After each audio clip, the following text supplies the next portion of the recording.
Hello students, welcome to our channel Science Quest with NKT. Do you often feel tired, weak or breathless? It might be more than just fatigue. So, in this video, let's understand the silent condition called anemia. The topic of this video is anemia. आज हम लोग anaemia के बारे में जानते हैं। ये एक बहुत ही कॉमन कंडीशन है जो आपको हर दूसरे पर्सन में देखने को मिल जाएगी।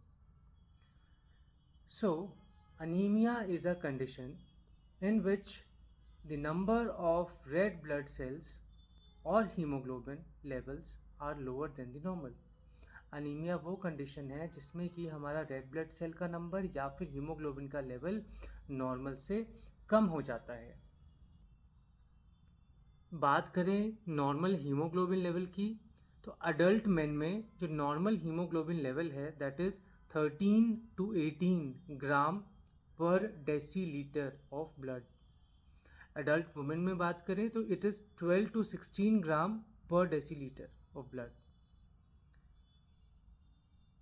Anaemia leads to reduced oxygen supply to the body tissues और ऑर्गन्स। अनीमिया की वजह से जो बॉडी के टिश्यूज़ या ऑर्गन्स हैं वहाँ पे ऑक्सीजन की सप्लाई कम हो जाती है, क्योंकि आरबीसी में प्रेजेंट है हीमोग्लोबिन इज़ अ प्रोटीन।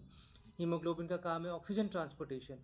तो अगर हीमोग्लोबिन का लेवल कम हो जाए, आरबीसीज कम हो जाए, तो हमारे बॉडी के जितने भी टिश्यूज़ ऑर्गन्स हैं उनको सफिशिएंट क्वांटिटी ऑफ ऑक्सीजन नहीं मिल पाएगा। आगे बढ़ते हैं। अब हम देखते हैं types of anaemia. Number 1, iron deficiency anemia. It is the most common type and caused by low iron levels. अगर हमारी बॉडी में आयरन का लेवल कम हो जाए तो हमें अनीमिया होने के चांसेस होंगे। क्यों? क्योंकि जो हमारा हीमोग्लोबिन है वो आयरन कंटेनिंग कंपाउंड है। आयरन नहीं तो हीमोग्लोबिन नहीं बनेगा, हीमोग्लोबिन नहीं तो आरबीसी का स्ट्रक्चर भी खराब हो जाएगा। Second is vitamin deficiency anaemia. Vitamin deficiency anaemia में किसी विटामिन की कमी से it occurs due to lack of folate is folic acid, vitamin B9 और विटामिन B12, साइनोकोबालामाइन। तो इसको हम कहते हैं megaloblastic anaemia. Megaloblastic anaemia is a form of anaemia where the body produces abnormally large immature RBCs due to impaired DNA synthesis. Megaloblastic anaemia जो है वो vitamin B9 या विटामिन B12 की डेफिशिएंसी से हो जाता है। इसके अंदर आरबीसी का जो आपका शेप है, आरबीसी का जो स्ट्रक्चर है वो लार्ज हो जाता है और आरबीसी जो है वो इमेच्योर ही रहते हैं क्योंकि उनके अंदर डीएनए सिंथेसिस प्रॉपरली नहीं होता है। तो एक हमने देखा अभी आयरन डेफिशिएंसी, एक vitamin deficiency. Next is haemolytic anaemia. इसमें क्या होता है? RBCs are destroyed faster than they are produced. Haemolytic anaemia में आरबीसी का जो प्रोडक्शन रेट है उससे जल्दी जल्दी वो डिस्ट्रॉय होने लग जाते हैं। कॉजेस क्या हो सकते हैं हीमोलिटिक अनीमिया के? कॉजेस कैन बी इनहेरिटेड और एक्वायर्ड। या तो इनहेरिटेड हो, पेरेंट्स से ऑफस्प्रिंग में इनहेरिट हो, या फिर एक्वायर्ड हो सकते हैं during one's life time due two factors like certain infections, medications or an immune response against the RBCs themselves. Next is aplastic anemia. In aplastic anemia, bone marrow जहाँ पे हमारा RBC का फॉर्मेशन होता है, bone marrow fails to produce enough new blood cells. ये bone marrow में enough sufficient amount of blood cells बनने बंद हो जाते हैं। कॉज क्या है aplastic anemia के? Our immune system attacking the stem cells in our bone marrow. जो हमारा इम्यून सिस्टम है वही हमारे बोन मैरो के स्टेम सेल्स को अटैक करने लग जाए। और अदर फैक्टर्स भी हो सकते हैं जैसे कि आपके रेडिएशन, कीमोथेरेपी ट्रीटमेंट्स, इसकी वजह से भी हमारा बोन मैरो अफेक्ट होगा। और जब बोन मैरो अफेक्ट होगा तो अल्टीमेटली आरबीसी के प्रोडक्शन में गिरावट आ जाएगी। Next type is sickle cell anaemia. Sickle cell anaemia जो है it's a genetic disorder where RBCs become sickle shaped. ये एक जेनेटिक डिसऑर्डर है, ये पेरेंट्स से ऑफस्प्रिंग में इनहेरिट होता है। जिसमें कि आरबीसी जो है वो सिकल शेप का हो जाता है। सिकल मतलब जैसे कि आपने हिंदी में सुना होगा हंसिया होता है, काटने के लिए यूज़ किया जाता है घास वगैरह, तो सिकल शेप हो जाता है। So sickle cell anaemia is an inherited blood disorder where RBCs are sickle shaped और क्रिसेंट शेप। क्रिसेंट मतलब जैसे जब मून जो है वन से first second third fourth fifth day पे जिस तरीके से मून होता है वैसा आपका उसको हम कहते हैं क्रिसेंट शेप। तो आरबीसी जो है आपका क्रिसेंट शेप हो जाता है, सिकल शेप हो जाता है, रिजिड हो जाता है, स्टिकी हो जाता है, which leads to blockages in blood flow. और जब ऐसा हो जाएगा आरबीसी तो हमारा ब्लड फ्लो में जो है ब्लॉकेज आ जाएगा, ये जाके कहीं पे ब्लड वेसल में जमा हो जाएंगे। अब हम चलते हैं मेजर कॉजेज, मुख्य कारण क्या हैं अनीमिया होने के। So number 1 is nutritional deficiency. अगर हमारे भोजन में न्यूट्रिशन की कमी हो तो हमें अनीमिया होता है। इनएडिक्वेट आयरन, हमारे भोजन में पर्याप्त मात्रा में आयरन ना हो, फोलेट यानी कि विटामिन B9 ना हो, या फिर विटामिन B12 ना हो। विटामिन B9 जो है आपका फोलेट, वो हमें मिलता है किससे? Vegetables, green leafy vegetables, fruits and grain से, अनाज से। विटामिन B12 जो है उन फूड में होता है विच आर रिच इन जैसे कि हमारे मीट, फिश और डेयरी प्रोडक्ट्स। मीट, फिश और डेयरी प्रोडक्ट्स से हमें विटामिन B12 मिलता है। तो पहला कॉज देखा हमने न्यूट्रिशनल डेफिशिएंसी।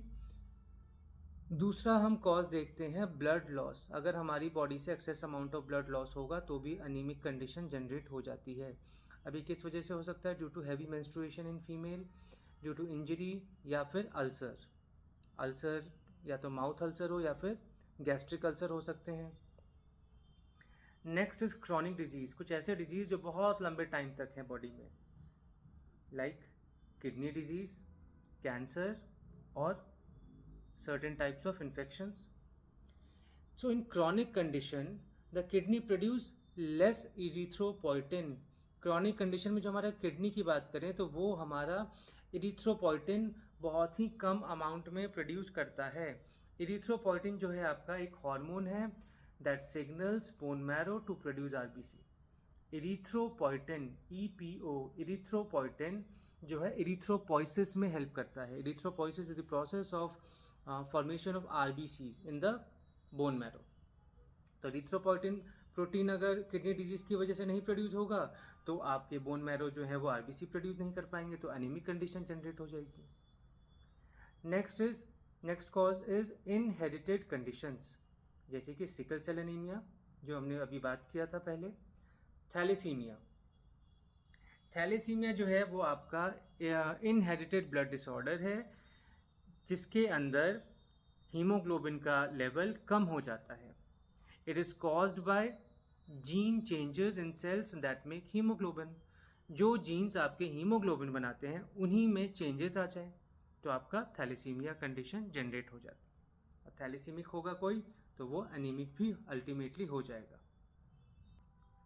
आगे अब हम चलते हैं, कुछ कॉमन सिम्टम्स, कॉमन लक्षण हम देखते हैं जो हमें अनीमिक पेशेंट में, अनीमिक पर्सन में देखने को मिलता है। फैटीग, थकावट, बहुत ही ज़्यादा थकावट रहेगी, वीकनेस रहेगा बॉडी में, डिजीनेस और फेंटिंग, सर घूमेगा, चक्कर आते रहेंगे, शॉर्टनेस ऑफ ब्रेथ, हमेशा क्योंकि ऑक्सीजन की कमी है तो एटीपी प्रोडक्शन नहीं हो पा रहा है प्रॉपरली और ऑक्सीजन हमें ज़्यादा चाहिए तो हम हमेशा हाँफते हुए रहेंगे। पेल स्किन और गम्स, स्किन और जो गम्स हैं उसका कलर भी जो है वो डाउन हो जाएगा, पेल हो जाएगा, हल्का हो जाएगा। चेस्ट पेन और इरेगुलर हार्ट बीट, अब पूरी बॉडी में ऑक्सीजन तो कहीं पे ऑक्सीजन की सप्लाई तो कहीं हो ही नहीं पा रही है due to the lack of haemoglobin, तो चेस्ट पेन भी रहेगा, हार्ट बीट भी इरेगुलर हो जाएगी। कोल्ड हैंड्स एंड फीट, हाथ पैर जो है वो ठंडे रहेंगे। अब हम चलते हैं प्रिवेंशन, हम इसको अनीमिक कंडीशन को कैसे रोक सकते हैं। ये मैंने आपको स्टार्टिंग में ही बताया था कि हर दूसरा आदमी अनीमिया से, चाहे वो कम अमाउंट में चाहे ज़्यादा अमाउंट में अनीमिया से जूझ रहा है। तो प्रिवेंशन हम देखते हैं कैसे रोक सकते हैं।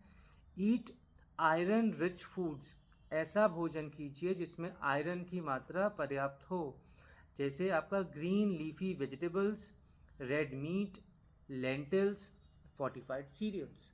लेंटिल्स आपके पल्सेस, मूंग की दाल, मसूर की दाल, उड़द की दाल, तूर दाल, चने की दाल। फोर्टिफाइड सीरियल्स क्या होते हैं? Fortified cereals are commercial breakfast cereals that have vitamins and minerals added to them which may not be naturally present in the cereal. Normal cereals में, नॉर्मल अनाज में जो vitamins and minerals नहीं होते हैं, हम उनमें वो vitamins and minerals प्रोवाइड करवा के कमर्शियली उनको बेचा जाता है। जैसे आप लोगों ने एग्जांपल के तौर पे सुना होगा, जो हमारे ये कैलॉग्स वगैरह आते हैं मार्केट में। Next, take vitamin C with iron.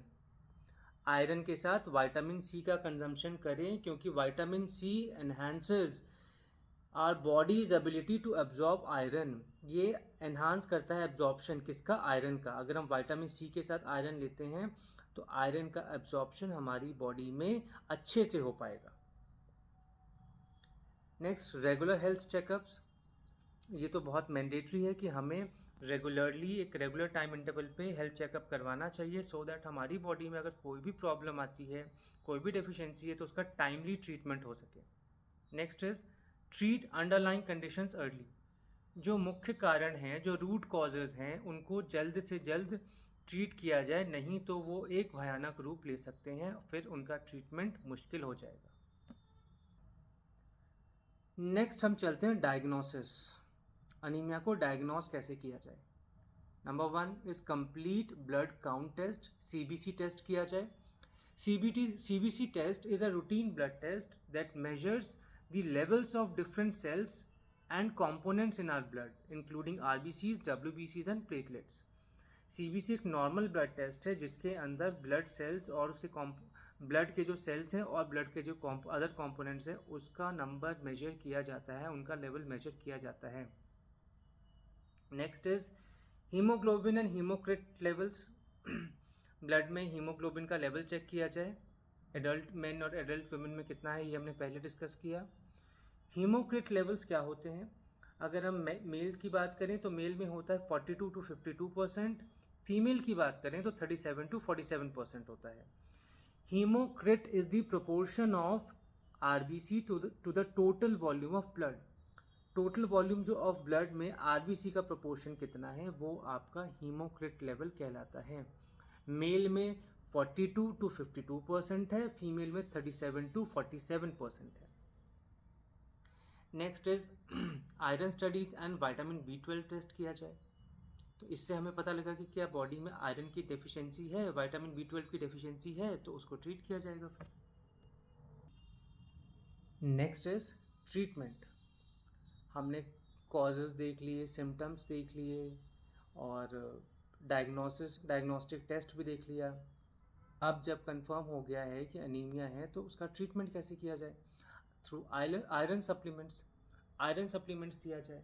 Iron supplements क्या है? आयरन सप्लीमेंट्स आर ओरल और इंट्रावीनस मेडिकेशंस। मेडिसिन दी जाएँ जो ओरल हों, कैप्सूल, टैबलेट्स या फिर इंट्रावीनस डायरेक्टली ब्लड में इंजेक्ट किया जाए। नेक्स्ट इज विटामिन इंजेक्शंस और टैबलेट्स। विटामिन के इंजेक्शंस दिए जाएँ या फिर टैबलेट्स दिया जाए। विटामिन B12 के इंजेक्शन या टैबलेट्स दिया जाए। Vitamin B9, folate, folic acid के। ब्लड ट्रांसफ्यूजन्स किया जाए सीवियर केसेस में। अगर केस बहुत ज़्यादा पेचीदा, बहुत ज़्यादा मुश्किल हो गई है, अगर पेशेंट को बहुत ही ज़्यादा हाई अनीमिक कंडीशन है, तो उस केस में उस पेशेंट को ब्लड चढ़ाया जाएगा। Next is treatment of underlying cause diseases. अगर कुछ डिजीज़ हैं, अंडरलाइंग कुछ डिजीज़ है कुछ, तो उनको ट्रीट किया जाए। Treatment of underlying disease helps correct anemia because it removes the root cause, which can be inflammation, blood loss or a chronic condition. अगर हम underlying disease को treat करते हैं तो उस particular disease से जो inflammation, blood loss या chronic condition generate हो रही थी वो नहीं होगी, और वो नहीं होगा तो हमारे बॉडी में अनीमिया कंडीशन जनरेट नहीं हो पाएगा। तो आज के वीडियो में हमने एक बहुत ही इंपॉर्टेंट टॉपिक अनीमिया को देखा। So that was all about anaemia, its causes, symptoms, and why early diagnosis is so important. If this video helped you, don't forget to like, share, and subscribe. Stay healthy, stay informed. Thank you so much.